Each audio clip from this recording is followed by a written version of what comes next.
Want to know how to turn on auto answer calls on your Apple Watch? By turning on this feature, your watch will pick up calls automatically after a few seconds without you tapping anything. In this advanced video, I'll show you how to turn on auto answer calls on your Apple Watch. So without wasting any time, let's get started. Method 1. On your Apple Watch. Open up the Settings app on your Apple Watch. Tap Accessibility. Now scroll down again. Find the Auto Answer Calls feature. Now toggle this on. Here, you'll see options to adjust the time delay before a call is automatically answered. Use the plus and minus buttons to increase or decrease the number of seconds.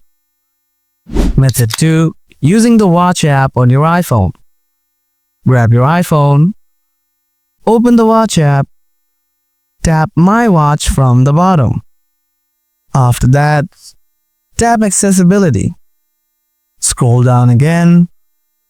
Find the Auto Answer Calls feature. Now toggle this on.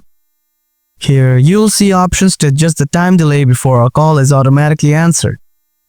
Use the plus and minus buttons to increase or decrease the number of seconds. And that's it. These are the methods to turn on auto answer calls on your Apple Watch. Hope you found this video useful. Don't forget to hit the like button. If you have any questions, drop them in the comment section below. Thanks for watching. See you in another video. Till then, stay tuned.